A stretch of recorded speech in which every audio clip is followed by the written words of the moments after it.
नमस्कार, आपण पाहत आहात पुणे लाईव्ह न्यूज। पाहुयात आज दिवसभरातील ठळक घडामोडी। चाकण पोलीस ठाण्यातील सराईत आरोपी 5 वर्षापासून फरार होता। त्यास पोलिसांनी तांत्रिक विश्लेषणाच्या आधारे अटक केली आहे। तुषार उर्फ गोल्या रामराव राठोड, वय 26, राहणार तापकीर नगर, आळंदी, असे 5 वर्ष फरार असलेल्या आरोपीचे नाव आहे। आरोपीचा मोबाईल नंबरच्या केलेल्या तांत्रिक विश्लेषणावरून सदरचा आरोपी हा HP चौकाजवळ महाळुंगे MIDC भागात असल्याची माहिती मिळाली। या ठिकाणी शोध घेऊन साई अंगण लॉज, महाळुंगे MIDC चाकण, पुणेतून ताब्यात घेऊन चाकण पोलीस स्टेशनच्या ताब्यात देण्यात आले। पिंपरी चिंचवड पोलीस आयुक्तालयाच्या गुंडाविरोधी पथकाने सदरची कारवाई केली आहे। पुणे नाशिक राष्ट्रीय महामार्ग आणि तळेगाव चाकण शिक्रापूर या मार्गावर शनिवारी दिनांक 27 जुलै 2024 रोजी खूप मोठ्या प्रमाणावर वाहतूक कोंडीचा सामना नागरिकांना व वाहन चालकांना करावा लागला। अचानक वाढलेली रहदारी, आठवडे बाजार, बेशिस्त वाहन चालक, वीकेंड आदी वेगवेगळ्या कारणांनी मोठ्या प्रमाणात बाहेर पडलेल्या नागरिकांमुळे वाहतुकीचा अक्षरशः बोजवारा उडाल्याचे चित्र चाकणमध्ये सकाळपासून सायंकाळी उशिरापर्यंत पाहावयास मिळत होते। वाहनांच्या लांबच लांब रांगा लागल्याने पुणे नाशिक महामार्ग व तळेगाव चाकण ते शिक्रापूर महामार्ग अक्षरशः ओव्हरफ्लो झाले होते। याबाबतची ड्रोन दृश्य समोर आली आहेत। चाकणमधील सर्वच महामार्ग, शहरातील अंतर्गत रस्ते, चौक व MIDC जाणारे रस्ते येथे खूप मोठ्या प्रमाणावर होणाऱ्या वाहतूक कोंडीचा सामना नागरिकांना करावा लागत आहे। या प्रचंड मोठ्या वाहतूक कोंडीमुळे अनेकांना मनस्ताप सहन करावा लागत आहे। शनिवार हा आठवडे बाजाराचा दिवस असल्याने गुरांच्या बाजारात आणि शेतीमाल घेऊन येणाऱ्या वाहनांची संख्या अधिक असते। त्यातच वीकेंडमुळे नाशिककडे जाणाऱ्या वाहनांची संख्या वाढल्याने वाहतूक कोंडीला हातभार लागतो। पावसाचे पाणी महामार्गावर अनेक ठिकाणी साचून राहत असल्याने रस्त्यावरील एकाच लेनने अनेक ठिकाणी वाहतूक सुरू असते। वाढलेली लोकसंख्या, वाहनांची वाढती संख्या, अवजड वाहनांची अहोरात्र वाहतूक, अरुंद रस्ते, सार्वजनिक वाहतूक व्यवस्थेची अपुरी सोय, प्रमुख मार्गावर अपुरी बसेसची संख्या, पोकळ घोषणांच्या पलीकडे न जाणारी महामार्गाची कामे आदी कारणांमुळे चाकण भागात वाहतूक व्यवस्थेचे 3-13 वाजत असल्याचा अनुभव नागरिक, प्रवासी व वाहन चालक घेत आहेत।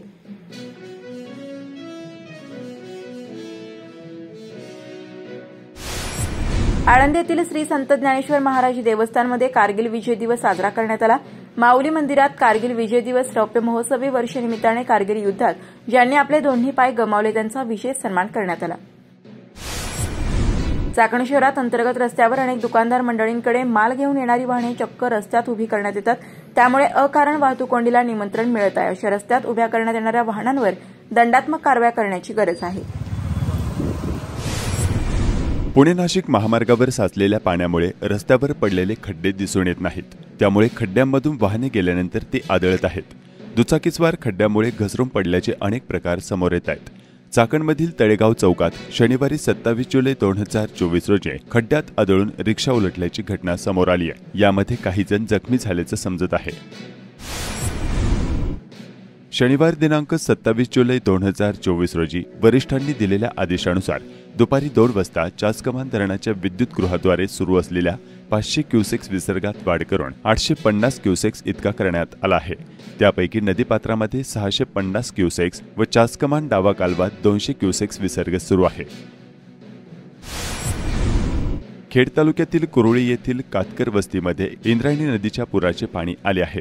त्यामुळे कुरोळी ग्रामपंचायतच्या वतीने कातकरी बांधवांना कुरोळी जिल्हा परिषद शाळेत निवारा देण्यात आलाय। गुरुवारपासून मावळच्या आंध्रा धरणातून इंद्रायणी नदीत मोठ्या प्रमाणात पाण्याचा विसर्ग सुरू झाल्याने कुरोळीच्या कातकर वस्तीमध्ये इंद्रायणी नदीच्या पुराचे पाणी आले आहे। तब्बल 20 कुटुंबांच्या घरामध्ये पाणी शिरले होते। राजगुरुनगर नगर परिषदेच्या सार्वजनिक नळाद्वारे पाणी पुरवठ्यात खोदकामे, विजेचा लपंडाव आणि अतिवृष्टी यामुळे नागरिकांना वेळेवर आणि पुरेसे पाणी मिळत नाही। मात्र नगर परिषदेकडून काही ठराविक नागरिकांना नगर परिषदेच्या टँकरमधून पाणी पोहोचवले जाते। नगर परिषदेच्या गलथान कारभाराचा निषेध करण्यापलीकडे नागरिक काहीही करू शकत नसल्याचं स्थानिकांनी कळवलं आहे। राजगुरुनगर नगर परिषदेच्या पाणीपुरवठा करणाऱ्या भीमा नदीवरील केदारेश्वर बंधाऱ्यातील विद्युत पंपात बिघाड झाल्याने 2 दिवस शहरातील पाणीपुरवठा संपूर्ण ठप्प झाला आहे। याबाबतची अधिक माहिती घेतली असता या विद्युत मोटारीवर नदीतील पाण्यातील गाळ येऊन साठल्यामुळे विद्युत पंपात बिघाड झाल्यामुळे पाणीपुरवठा बंद पडला आहे। नागरिकांनी संताप व्यक्त केल्यानंतर आज विद्युत पंपाची दुरुस्ती करून कमी दाबाने पाणीपुरवठा सुरू करण्यात आला आहे। कुरोळी येथील ग्रामपंचायतीच्या सभागृहात मुख्यमंत्री माझी लाडकी बहीण योजनेच्या अर्जाचे शनिवार दिनांक 27 रोजी करण्यात आले। कुरुळी गावठाण, अंगणवाडी, कडवस्ती, मुर्रे वस्ती, बागडे वस्ती आदी भागात अर्जांचे वाचन करण्यात आले। यामध्ये 3 अर्ज वैध झाले असून 609 अर्ज वरिष्ठ कार्यालयास पाठविण्यात आले आहे।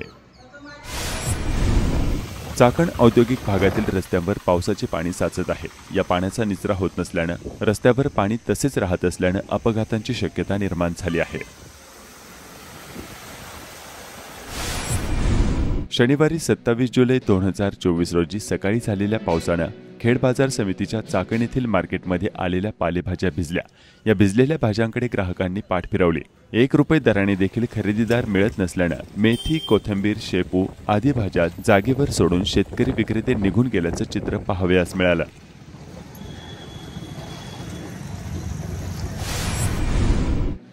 खेड कृषी उत्पन्न बाजार समितीच्या चाकण येथील महात्मा फुले मार्केटमध्ये शनिवारी 27 जुलै 2024 रोजी कांद्याची आवक पावसामुळे मोठ्या प्रमाणावर घटल्याचा आडते आणि व्यापाऱ्यांनी सांगितलं। चाकण नगरपरिषद हद्दीतील पाणी पुरवठा गेली 3 दिवस ठप्प आहे। चाकण नगरपरिषदेचे मुख्याधिकारी यांची बदली झाली, त्यानंतर नगरपरिषद प्रशासन आणि पाणी पुरवठा विभाग यांना कोणीही वाली राहिला नाही। भामा नदीवरील चाकण नगरपरिषद पाणी उपसा केंद्राला विद्युत पुरवठा करणाऱ्या वीजवाहक तारा तुटल्या आणि विजेचे खांबही कोसळले आहेत। 4 दिवसांपासून त्या ठिकाणी दुरुस्तीचे काम सुरू करता आले नाही। स्थानिक शेतकरी यांनी आमच्या जागेत काम करू नका अशी मागणी करून महावितरण व नगरपरिषद अत्यावश्यक कामास 3 दिवस बेठीस धरले। पोलिसांनी केवळ औपचारिकता म्हणून या ठिकाणी भेट दिली, त्यामुळे काम होऊ शकले नाही।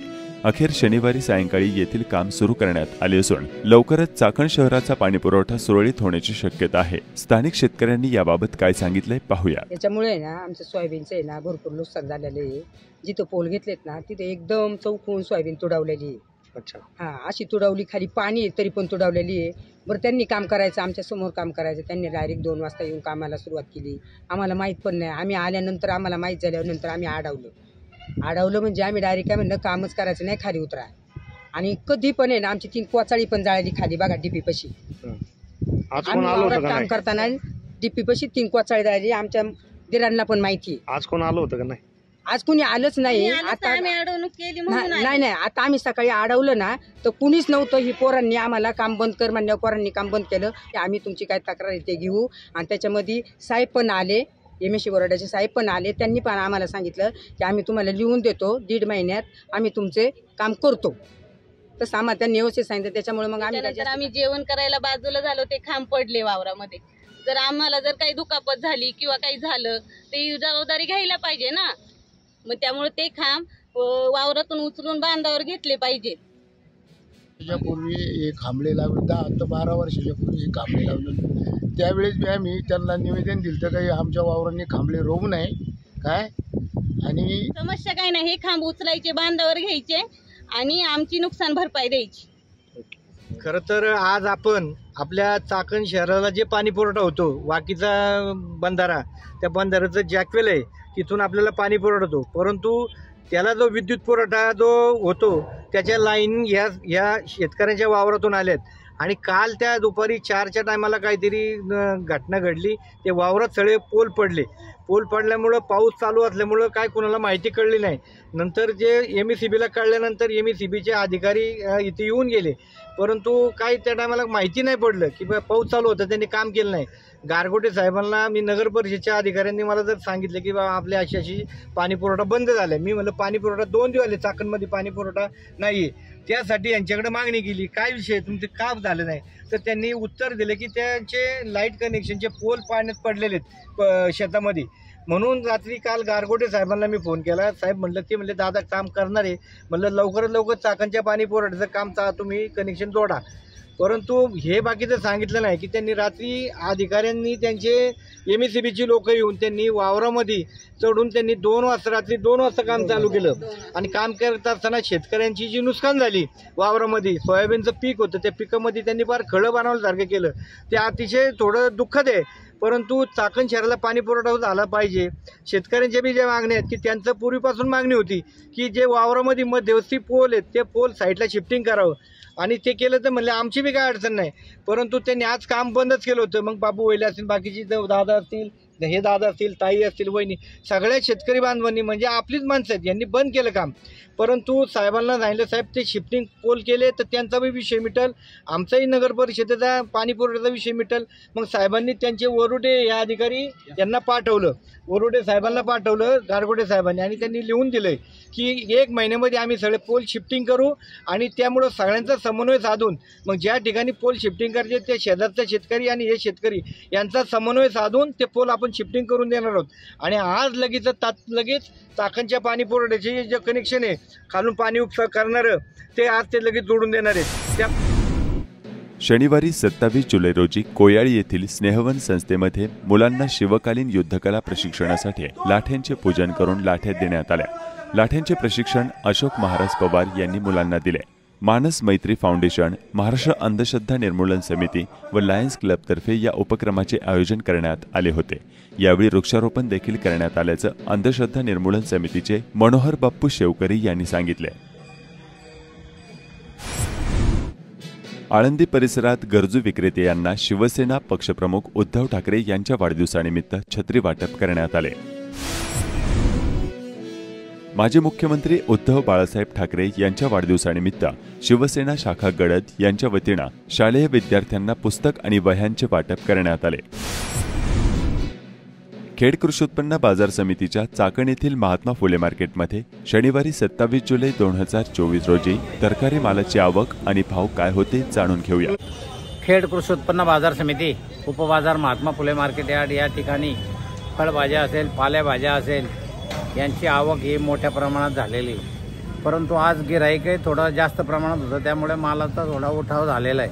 आज रोजी कोबी असेल, कोबी सुद्धा 18 ते 20 रुपये किलो आहे. त्याचप्रमाणे फुलावर सुद्धा 15 ते 20 रुपये किलो आहे. त्याचप्रमाणे वांग्याचे भाव थोडे वाढलेले आहेत. वांगी 40 ते 50 रुपये झालेले आहेत. टमाट्याचे थोडे भाव कमी झालेले आहेत. टमाटे 30 ते 40 रुपये किलो झालेले आहेत. कारली 20 ते 25 रुपये किलो झालेली. गवार 70 ते 80 रुपये किलो आहे. दुधी भोपळा 10 ते 15 रुपये किलो आहे. डांगर भोपळा सुद्धा 10 ते 15 रुपये किलो आहे. शेवगा सुद्धा 60 ते 70 रुपये किलो आहे. मिरची 40 ते 50 रुपये किलो आहे. दोडका सुद्धा 30 ते 35 रुपये किलो आहे. शिमला मिरची 40 ते 45 रुपये किलो आहे. श्रावणी घेवडा असेल, श्रावणी घेवडा सुद्धा 60 ते 70 रुपये किलो आहे. वालवर सुद्धा 50 ते 60 रुपये किलो आहे. चवळी सुद्धा 20 ते 25 रुपये किलो आहे. तोंडली सुद्धा 25 ते 30 रुपये किलो आहे. राजमा 70 ते 80 रुपये किलो आहे. पावटा सुद्धा 50 ते 55 रुपये किलो आहे. भेंडी 20 ते 30 रुपये किलो आहे. गाजर 20 ते 30 रुपये किलो आहे. घोसावळी 25 ते 30 रुपये किलो आहे. बीट 10 ते 15 रुपये किलो आहे. काकडी सुद्धा 7 ते 10 रुपये किलो आहे. त्याचप्रमाणे पापडी असेल, पापडी सुद्धा 30 ते 40 रुपये किलो आहे. वाटाणा 80 ते 90 रुपये किलो आहे. सर्वसाधारण फळभाज्यांची स्थिती आहे. पालेभाज्याचे भाव पाऊस असल्यामुळे थोडे कमी आहेत. मेथी असेल, मेथी 7 ते 10 रुपयाला गड्डी आहे. त्याचप्रमाणे शापू असेल, शापू सुद्धा 5-6 रुपयाला गड्डी आहे. त्याचप्रमाणे पालक असेल, पालक सुद्धा 5 ते 6 रुपयाला गड्डी आहे. कोथिंबीर सुद्धा 4 ते 5 रुपयाला गड्डी आहे. सर्वसाधारण बाजारामध्ये अशी स्थिती आहे. धन्यवाद. नमस्कार, आपण पाहत आहात पुणे लाईव्ह न्यूज.